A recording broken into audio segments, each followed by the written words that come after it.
저희들은 별과 같이 빛나는 그리스도인이 되자는 메시지를 계속 시리즈로 하고 있습니다. 어떤 사람이 별과 같이 빛나는 사람인가? 결국은 많은 사람을 그리스도께 인도하는 사람이 별과 같이 빛나는 사람이라는 것입니다. 루디아 한 사람의 변화가 유럽에 복음을 전하는 그런 시작이 되었고, 나만 장군의 변화가 암몬 나라를 변화시키는 일을 했으며, 사마리아 여인의 변화가 수가라상을 변화시켰으며, 에스더가 변화되어 이스라엘 백성들을 구원하였고, 에디오피아의 내시가 빌립의 그 전한 복음을 통해서 구원받고 침례에 순종한 후에 나라를 변화시킴으로 별과 같이 영원토록 빛나는 하나님의 사람들이 되었습니다. 우리도 참 이런 복음을 증감을 통해서 루디아나 나만 장군, 사마리아 여인, 에스더 같은 사람을 만나서 가정과 동네와 나라가 변화되는 그러한 위대한 일들이 일어나기를 주님의 이름으로 축복합니다. 오늘은 별과 같이 빛나는 요셉에 대해서 말씀을 드리고자 하는데, 이 요셉은 청소년 시절을 불행하게 보냈습니다. 형제로부터 미움을 받아 웅덩이에서 죽을 뻔했고, 애굽의 노예로 팔려가서 보디발 장군의 집에서 좀 이제 그 종들을 다스리는 그런 이 지도자가 되었는데, 보디발 아내는 요셉이 자기의 유혹을 거절했다는 이유로 남편에게 거짓말해서 감옥에 가두는 그런 아픔이 있었습니다. 여러분, 요셉의 생애, 그가 17살 때부터 30살까지 그의 생애를 보면 이 형제와 동족으로부터 버림을 받았고, 또 애굽 사람들로부터 버림을 받았습니다.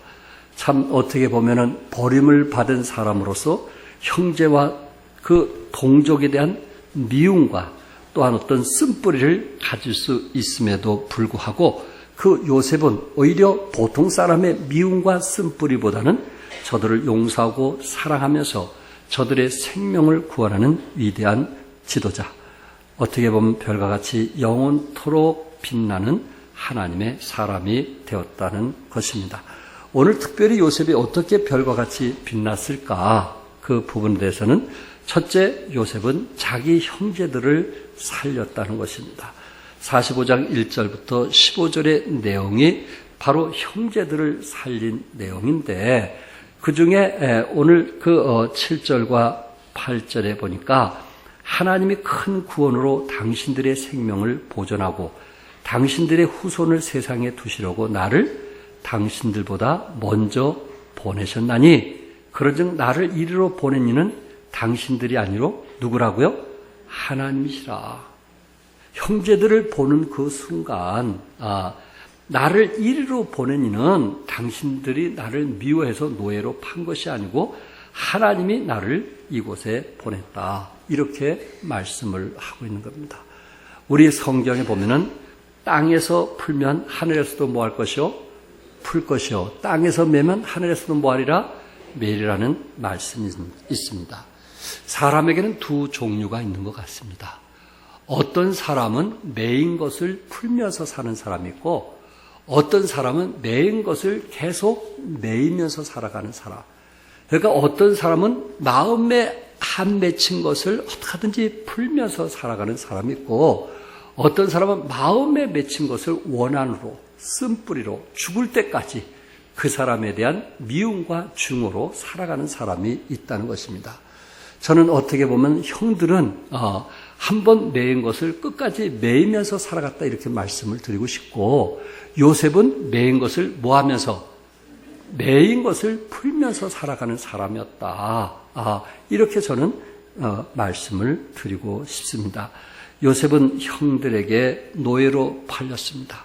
그럼에도 불구하고 형들을 사랑했어요. 왜냐고요? 하나님의 인도하심을 믿었기 때문에 그렇습니다. 요셉은 보디발의 아내에게 누명을 쓰고 감옥에 갇혔어요. 그래도 원망하거나 불평했다는 말이 성경에 없었습니다.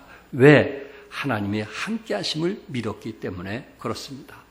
그가 감옥에 있는 동안 술 관원장이 꿈을 꾸었을 때 그 꿈을 해석해 주면서 당신이 곧 나가게 될 것 같은데 바로 왕 앞에 이 꿈을 해석해 준 나에 대해서 좀 잘 얘기해 줘서 나도 좀 감옥에 나가게 해달라. 그렇게 부탁을 했습니다.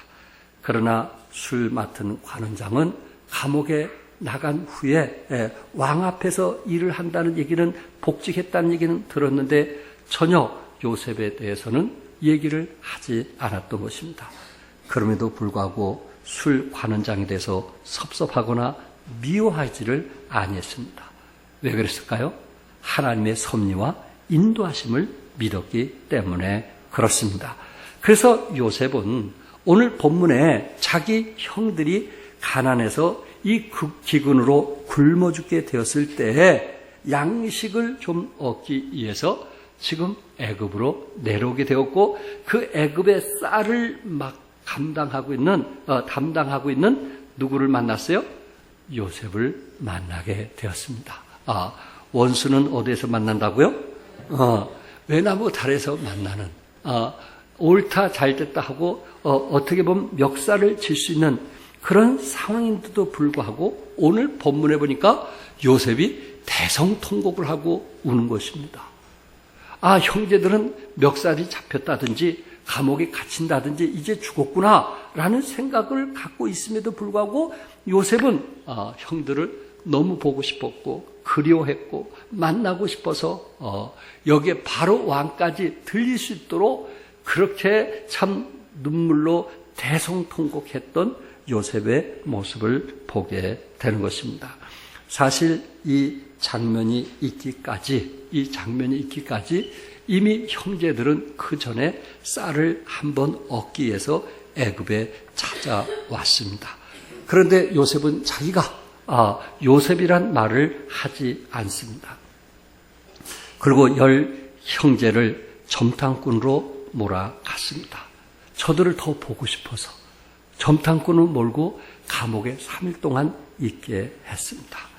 그러다가 저들을 놓치기를 싫어서 내가 당신네들을 가나안 땅에 보낼 테니 그 중에 한 사람을 이 감옥에 있게 해달라.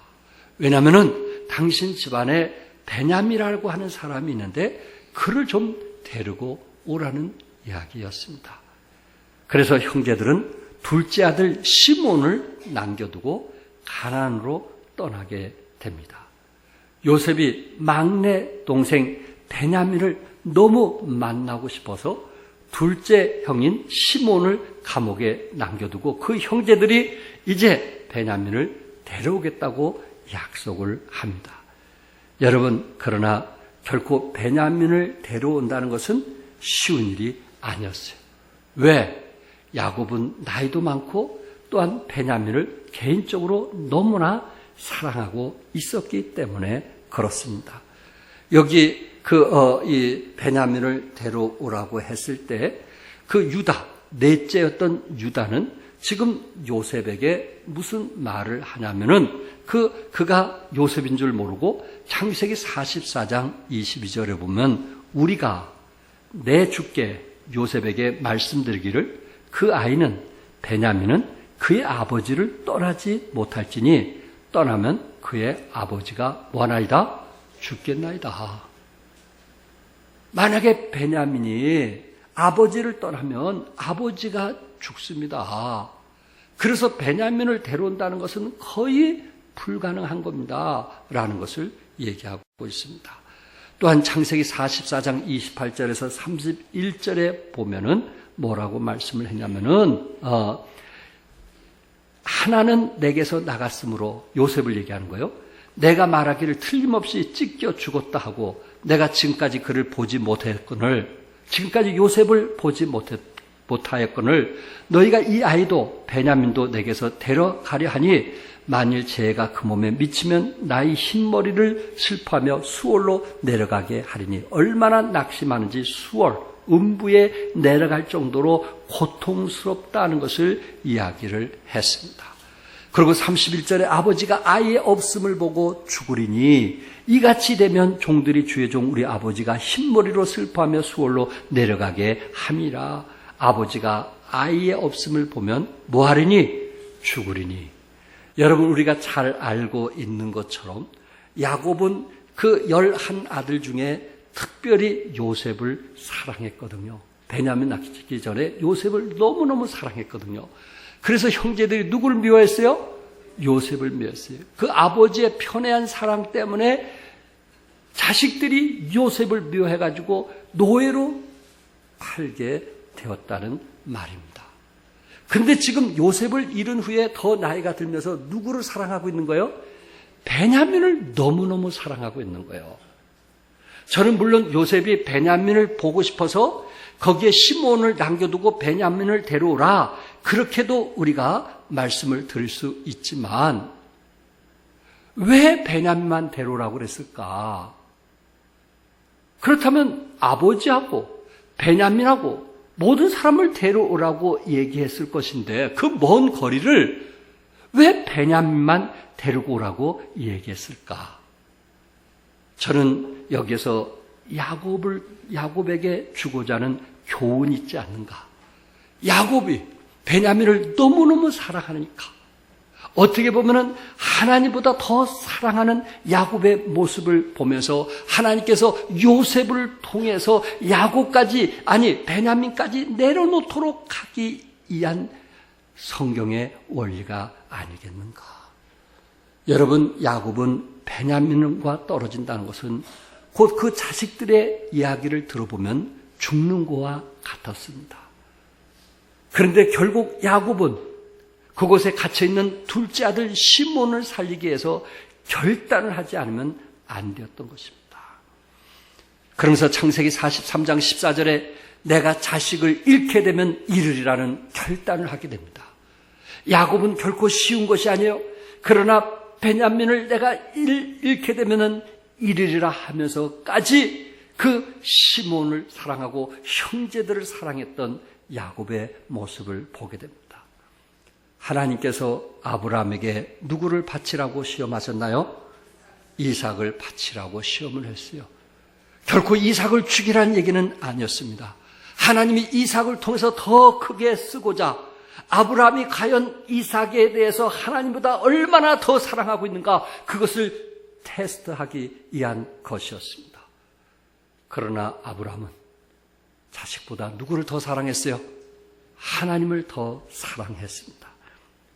오늘 왜 하나님께서 요셉을 통해서 이렇게 베냐민을 데려오도록 했을까? 아버지와 같이 오게 했으면 아무 문제도 없을 것인데 왜 베냐민만 데려오게 했을까? 그리고 아버지가 베냐민을 얼마나 사랑한다는 것을 형제들이 너무나 잘 알고 있음에도 불구하고 어떻게 베냐민만 데려오라고 얘기했을까? 그것은 야곱이 하나님을 더 사랑하도록 하기 위해서, 그리고 야곱을 통해서 하나님께서 큰 뜻을 이루기 위해서 이제 야곱의 죽음을 앞두고 인생의 마지막 여정을 앞두고 자기 이제 자식까지 내려놓을 수 있도록 하기 위해서 요셉을 통해서 베냐민을 데려오라고 말씀했던 것이 아니겠는가? 여러분, 우리는 때로 다 내려놓았다고 하면서 우리가 하나님을 섬기는데 꼭 장애가 되고 방해가 되는 것이 무엇입니까? 우리는 하나님을 사랑한다고 하면서 하나님을 섬기노라고 하면서 나는 아버지의 뜻을 위해서 내 자신을 드려놓으라고 하면서 그럼에도 불구하고 내 마음속에 아직도 내려놓지 못한 것이 무엇일까요? 마지막에 자존심이 무엇일까요? 어떤 사람은 그것이 돈이 될 수 있고, 어떤 사람은 명예가 될 수 있고, 어떤 사람은 건강이 될 수 있고, 어떤 사람은 자식이 될 수 있고, 어떤 사람은 가정이 될 수 있고, 어떤 사람은 아내가 될 수도 있더라는 이야기입니다.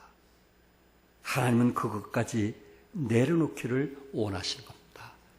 그럼 그 가정이 행복합니다. 마지막까지 내려놓으면 하나님께서 그 가정을 하나님께서 크게 쓰시고 축복할 것을 믿으시기 바랍니다. 형제들은 애굽으로 다시 올 때 아버지의 결단을 듣게 되었고 베냐민을 데리고 애굽에 내려오게 되는 겁니다. 요셉과 함께 거기에 12 형제가 만나게 된 거예요. 12 형제. 12형제. 한 15년 만에 12형제가 그곳에서 만나게 된 거예요. 흉년이든지 2년 후에 만나게 됐으니 얼마나 반갑겠습니까? 요셉은 더 이상 숨길 수가 없었어요. 그 형들에게 나는 누구라 했어요? 요셉이라 하고 이야기를 했을 때 이 형들이 얼마나 두려웠어요. 얼마나 불안했을까요? 총리가, 왕 다음으로 권세를 가진 총리가 자기 동생인 요셉이었다고 생각했을 때 얼마나 불안했을까요? 우리는 이제 죽었구나. 그랬을 때 요셉은 당신들이 나를 이곳에 팔았다고 해서 근심하지 마소서, 한탄하지 마소서. 하나님의 생명을 구원하시려고 나를 당신들보다 먼저 보내셨나이다.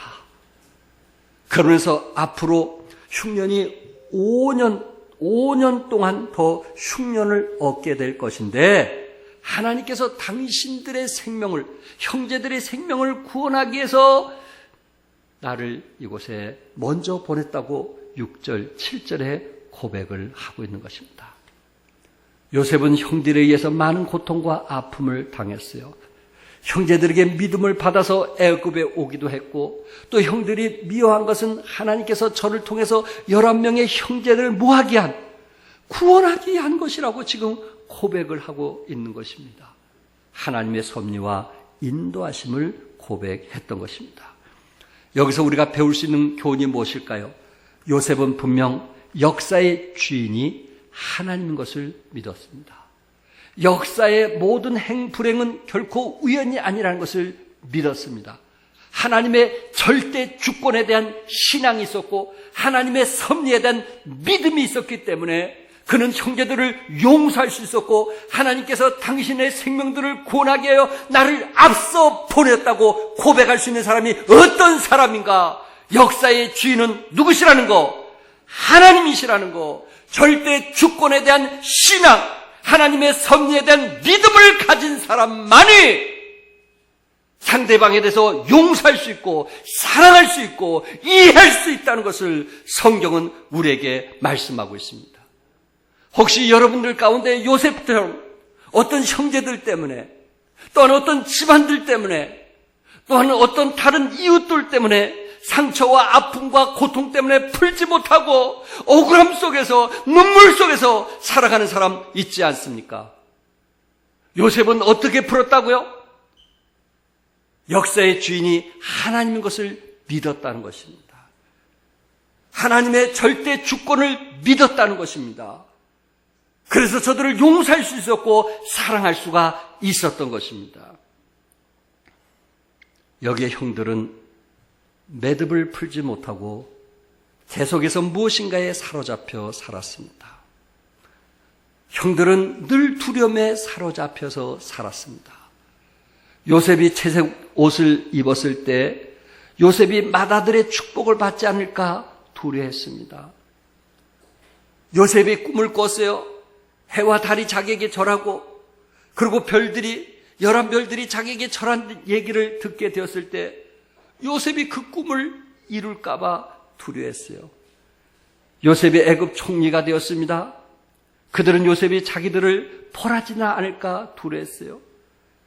그리고 아버지 야곱이 죽었어요. 그러자 요셉이 자기들에게 복수하지 않을까 두려워하면서 그 두려움의 매듭을 풀지 못하고 계속해서 두려움에서 살았던 형들의 모습을 보게 되는 것입니다. 그러나 요셉은 매듭을 풀었어요? 풀지 못했어요? 매듭을 풀었어요. 왜? 역사의 주인이신 하나님을 믿었기 때문에, 하나님의 절대 주권에 대한 신앙이 있었기 때문에, 하나님의 섭리에 대한 믿음이 있었기 때문에 그는 하나님께 모든 것을 맡기고 용서하며 풀면서 살 수가 있었던 것입니다. 여러분 마음속에 혹시 뭔가 한 맺힌 게 있어요? 아직도 풀지 못한 게 있어요? 그래서 여러분에게 고통을 가져다 주고 여러분에게 혹시 어떤 다른 병으로 나타나고 있지 않나요? 절대 주권에 대한 신앙, 하나님의 섭리에 대한 믿음을 가지시기 바랍니다. 또한 요셉은 아버지와 가족들을 살렸어요. 여기 17절에서 8절에 보면 자기 아버지를 데려오라고 말씀을 하고 있는 것입니다. 아버지를 데려오라는 것입니다. 27절과 28절에 그들의 아버지 야곱은 요셉이 자기를 태우려고 보낸 수레를 보고서야 기운이 소생한지라. 기운이 소생했다고 그랬어요. 죽었던 자식이 살았다니 기운이 소생하지 않겠어요? 이스라엘이 이르되, 야곱이 이르되, 조카도다. 내 아들 요셉이 지금까지 살아있으니 내가 죽기 전에 가서 그를 보리라. 이제 내가 그를 만난다면 죽어도 소원이 없겠다. 그러면서 야곱이 한 것이 뭔지 아시겠어요? 창세기 46장 1절에 이스라엘의 모든 소유를 이끌고 떠나 브엘세바에 이르고 그의 아버지 이삭의 하나님께 희생 제사를 드리니라. 이스라엘이 야곱이 브엘세바에 이르렀을 때 거기서 하나님께 다시 예배가 회복되는, 브엘세바에서 예배가 회복되는 그런 야곱의 모습. 그리고 하나님의 음성을 듣는 3절에 하나님이 이르시되 나는 하나님이라 네 아버지의 하나님이니 애굽으로 내려가기를 두려워하지 말라. 내가 거기서 너로 무엇을 이루게 하리라? 큰 민족을 이루게 하겠다. 여러분, 야곱은 애굽에 17년 동안 거주하게 되었어요. 147세의 침상머리에서 하나님께 경배하며 생애를 마쳤어요. 자녀들과 손자들을 다 축복해주고, 그리고 마지막 기도로 마친 것이 창세기에, 마지막 야곱이 기도로 마친 것이 창세기 마지막 메시지였어요. 야곱은 70명의 가족들을 데리고 애굽에 내려가게 되었고, 요셉을 통해서 야곱만 살 뿐만 아니라 11 형제들도 살게 되었고, 그리고 70명의 가족들을 살리는 위대한 일을 했습니다. 여러분, 이미 그들이 가나안 땅에 올 때 장정만 몇이라 했어요? 60만 명일째 장정만. 그러면 부인까지 합치면 120만 명 아니에요? 그러면 식구들을 한 가정에 둘씩만 낳았다고 할지라도 얼마나 많겠어요? 그 당시는 다 대가족 잦은 가족인데 최소한 둘만 낳았다 할지라도 그 숫자가 얼마나 되겠어요? 300만 명이 넘는 숫자입니다. 성경학자들은 그 당시에 이집트는 세계 강대국이라고 말하고 있고, 그리고 이스라엘 백성들을 고센 땅에 보냈던 것은 하나님께서 이스라엘 민족들을 위한 새로운 인큐베이터를 만든 것이다. 인큐베이터. 가장 안전하게, 그리고 가장 편안한 곳에서 이렇게 많은 숫자를 늘릴 수 있는 것은 애굽이라는 나라 외에는 없다는 것을 하나님께서 아셨기 때문에 고센 땅에 하나님께서 보내셨고, 그곳에서 70명이 300만 명이 넘는 숫자로 하나님께서 증가시켰다고 말씀을 하고 있습니다. 하나님은 요셉을 통해서 12형제를 살렸고, 요셉을 통해서 아버지뿐만 아니라 야곱의 식구인 70명들을 살리게 되었습니다. 끝으로 요셉은 애굽 사람들과 이웃 나라를 살렸다고 말씀하고 있어요. 여기 56절과 57절, 41장 56절과 57절 같이 한번 읽겠어요. 시작. 온 지면에 기근이 있음에 요셉이 모든 창고를 열고 애굽 백성의 팔세 애굽 땅에 기근이 심하며 각국 백성도 양식을 사려고 애굽으로 들어와 요셉에게 이르렀으니 기근이 온 세상에 심함이었더라. 여러분, 애굽의 백성들을 살렸을 뿐만 아니라 각국 백성들도 이 소식을 듣고 양식을 사려고 왔더라 말이에요. 그가 요셉을 통해서 애굽을 구원하시는 하나님뿐만 아니라, 그리고 그 외에 애굽과 연관된 그 모든 나라를 살렸던 요셉 한 사람을 통해서 나라와 민족과 그리고 이웃 나라를 살렸던 아름다운 모습을 우리는 보게 되는 것입니다. 7년 동안 가뭄이 계속되다 보니 주위에 있는 나라들이 애굽에 와서 양식을 사가게 되었던 것입니다. 창세기 41장 38절에 바로가 그의 신하들에게 이르되 이와 같이 하나님의 영에 감동된 사람을 우리가 어찌 찾을 수 있으리요? 바로 왕도 요셉이 믿는 하나님에 대해서 감동을 받습니다. 그리고 요셉에게 이르되 하나님이 이 모든 것을 네게 보이셨으니 너와 같이 명철하고 지혜 있는 자가 없도다. 너는 내 집을 다스리라. 내 백성이 다 내 명령에 복종하리니 내가 너보다 높은 것은 내 왕자뿐이라. 너보다 높은 것은 내 자식 외에는 네가 가장 높은 곳에 올라서 이 애굽을 다스리라고 바로 왕이 명했던 것입니다. 왜? 요셉이 믿는 하나님이 위대한 신이란 것을 믿었기 때문에 그렇습니다. 요셉 한 사람이 바로 왕의 마음을 하나님께 돌리게 되었고 애굽 사람의 마음을 하나님께 돌리게 되었고 그리고 그 주위에 있는 모든 민족들을 하나님께 마음을 돌리게 했던 하늘의 별과 같이 영원히 빛나는 사람이 되었던 것입니다. 요셉은 그러면서도 겸손합니다. 바로 왕에게 요셉이 대답하여 이르되 내가 아니라 하나님께서 바로에게 편안한 대답을 하시리라. 요셉은 끝까지 자기를 드러내지 않냐고 누구를 드러냈어요? 하나님을 드러내게 되었어요. 자기의 공로가 있었지만 그 공로를 사람 앞에 드러내려고 하지 않냐고 그 일을 할 수 있도록 하신 누구에게? 하나님께 영광을 돌리게 되었다는 말씀입니다. 신학 성교학에서 가능성을 가진 가정이나 이웃을 가능성의 형제의식이라는 단어를 씁니다. 가능성의 형제의식. 어떻게 보면 넓은 의미에서 우리는 한 가족이요 형제가 될 수 있겠지만은 성경적인 좁은 의미에서 보면은 예수 믿고 구원받지 않으면 우리의 형제라고 말할 수가 없습니다. 형제라고 말할 수 없어요. 반드시 예수 믿고 구원받은 사람만이 우리의 뭐가 되는 거예요? 형제가 되는 거예요.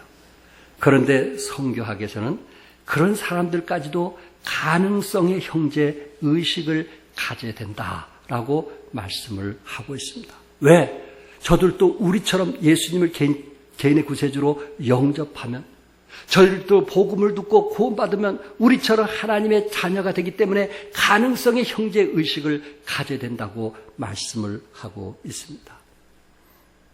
제가 도학교에 다닐 때 이필순 자매라고 여의도에서 한 70평 그 당시에 그 아파트에서 사는 분이 도학교에 나왔어요. 지금도 교회 나오고 있습니다. 근데 남편이 정말 부자예요. 근데 그 자매가 신앙생활하는 걸 싫어해요. 돈이 많으니까 골프 치러 다니고 놀러 다니면서 늘 부인에게 그런 곳에 같이 가도록 하는 거예요. 근데 이분이 철저히 주의를 지키는 거예요. 어떤 말을 해도 용납하지 않아요. 늘 그것 때문에 불화가 일어났어요. 자매로서 얼마나 힘들었겠어요. 얼마나 어렵겠어요. 교회 여성교 회장도 하시고 또 자녀들까지 믿음의 생활을 하게 하는데 남편이 변화되지 않는 그 아픔이 얼마나 힘들겠어요. 남편은 어떻게든지 교회 섬기는 것에 대해서 어떻게든지 돈으로 어떻게든지 그 미팅을 만들어가지고 만나지 못하게 했던 그런 분입니다. 그것이 30년 이상 기도의 제목이 되어 왔는데 그분이 2번 죽을 고비를 넘기면서 요새는 교회를 다니신다고 합니다. 예. 그래서 오히려 휴양차 부산에 그 바닷가 앞에다가 아파트 넓은 곳을 얻어가지고 부산에서 휴양을 하면서 교회를 다니게 되는데 할 수 없이 남편을 따라 서울에도 집이 있고 2군데 집이 있는데 이게 도학교는 나가야 되는데 이 부산에서 교회를 나가자는 바람에 꼼짝을 못한다는 거예요. 그래서 한 달에 2번씩 서울에 와서 교회를 다니는 거예요. 이제는 그것도 못하게 한다는 거예요. 부산에서 계속 다니자는 거예요. 그런데 그 자매의 마음은 도학교를 사라는 마음이 있어서 그 먼 곳을 마다하지 않고 2번씩 꼭 교회 와서 신앙생활을 하는데 자기 남편이 일단 교회 나갈 수 있게 된 것에 대해서 너무나 감사하고 있습니다. 그런 일이 없겠지만 혹시 우리는 너무 편하고 친한 사람들에게 남편이 예수 믿지 않는다고 그 사람이 꼭 마귀짓을 한다고 그렇게 표현했다고 해봅시다. 마귀짓 한다고. 만약에 우리가 그 사람을 마귀짓 한다고 그렇게 표현을 했다면, 그렇게 표현한 사람과 어떤 자매는 우리 남편이 나에게 그렇게 교회 다니는 거, 또한 교회 섬기는 것을 반대하지만 언젠가 그분도 예수 믿을 거라고, 언젠가 그분도 하나님 안에서 형제가 될 것이라고 그런 믿음을 가진 사람과 어떤 사람이 더 빨리 변화가 되겠느냐 하는 거예요. 같은 칭호라도 마귀짓을 한다는 칭호하고 그분에 대한 애정과 사랑을 가지고 기다리는 사람하고 하나님께서 어떤 사람을 빨리 변화시키겠느냐 하는 거예요. 가능성의 형제의식이 필요하다는 거예요. 아멘. 가능성의 형제의식. 이것이 얼마나 중요하겠어요. 그렇기 때문에 여러분과 내 주위에 아직도 믿음이 어린 사람도 있고 또 아직도 믿지 않은 사람도 있지만은 우리는 정말 요셉처럼 하나님을 통해서 쓰임받는, 그래서 자기 민족을 구원하고 애굽을 구원하고 이웃 나라를 구원하는 이런 놀라운 역사들이 여러분과 나를 통해서 이루어지기를 바랍니다. 현재 애굽, 이집트의 땅 면적은 한반도의 5배입니다. 인구는 8,300만 명이라고 합니다. 그곳에 이슬람교가 대부분인데 기독교해라고 해가지고 콥트교라고 하는데 6에서 9%가 기독교인이라고 합니다. 콥트교. 왜 콥트교라고 했느냐? 451년경 종교회의 때 가톨릭에서 너무 이 애굽의 이 믿는 사람들이 너무 신성을 강조하니까, 하나님에 대한 너무 신성을 강조하니까 천주교에서 이단으로 내몰게 됐다고 합니다. 그래서 독자적인 기독교가 되었는데 저들은 신성에 대해서, 하나님에 대해서 아주 너무 귀하게 소중하게 생각하고 있다는 것입니다. 여러분, 6%, 9%, 6%만 해도 현재 한 500만 명이 넘습니다. 적은 숫자가 아니에요. 그 당시에 왕이 요셉을 통해서 하나님께 영광 돌렸고 애굽의 민족들이 하나님께 영광을 돌리면서 하나님의 신성에 대해서 귀히 여겼던 그런 역사적인 사건을 제가 말씀을 드린 겁니다. 누구 한 사람을 통해서? 요셉 한 사람을 통해서. 그 꿈을 하나 해석해 줌을 통해서 하나님께서 귀히 쓰임을 받았던 것입니다. 여러분과 나도 절대 주권자이신 하나님을 의지하십시오. 하나님이 쓰신다니까요. 하나님이 여러분을 통해서 민족을 구원한다니까요. 여러분이 어떤 한 사람에 대해서 원한을 품고 용서하지 못하고 한 맺힌 삶을 산다면 어떻게 하나님이 여러분을 통해서 큰 일들을 이루겠어요? 여러분, 다윗은 사울이 그렇게 죽이려고 쫓아다녔지만은 하나님의 절대 주권을 믿었기 때문에 하나님께서 기름 부은 자를 자기가 해야지 않았잖아요. 결국 하나님께서 다윗을 쓰신 거 믿으시나요? 어떤 사람을 하나님이 쓰시냐 말이에요. 작은 일에 용서하지 못하고 이해하지 못하고 사랑하지 못하고 쓴뿌리를 갖고 사는 사람을 어떻게 하나님께서 나라와 민족을 구원하겠느냐 말이에요. 자기 가족들을 구원하겠느냐 말이에요. 하나님의 절대 주권을 믿는 그런 사람은 용서할 줄 아는 거예요. 사랑할 줄 아는 거예요. 이해할 줄 아는 거예요. 그리고 요셉처럼 하나님께서 당신네들 구원하게 하여 앞서 행하셨다, 이렇게 말할 수 있는 거예요. 여러분, 우리를 미웠던 사람들이 오히려 망해가지고 돌아왔다고 해보세요. 우리는 쉽게 얘기하잖아요. 나를 그렇게 핍박하고 조롱하더니 잘 됐다. 우리 쉽게 그렇게 얘기하죠. 그러면서 용서하지를 않잖아요. 과거에 그가 미워했던 것을 받아들이지는 않잖아요. 근데 요셉을 통해서 배울 수 있는 교훈이 무엇일까요? 하나님이 당신들을 구원하기 위해서 나를 앞서 보내셨다고 하는 거예요. 하나님의 절대 주권을 믿는 신앙이 우리에게 지금 이 시대에 필요하지 않느냐는 거예요. 한 예를 들고 마치려고 합니다. 미국의 명문 히튼 대학을 졸업한 짐 엘리어트, 수석으로 졸업한 사람입니다. 이와 함께 4사람이 같이 졸업하면서 남미 아마존 정글에 선교사로 가게 되었습니다. 그곳에 아우카족이 있었는데 이들은 100인만 보면 무조건 죽인다고 합니다. 그래서 살인 부족이라는 그런 명칭까지 붙이게 되었고, 그래서 많은 사람들이 다른 데는 선교사로 가도 아우카족에게는 선교사로 가려고 하지를 않는다고 합니다. 이분들이 1965년 1월 2일 날 피트 선교사는 아내에게 긴급 무전을 보냈는데 흥분한 인디언들이 몰려오고 있다.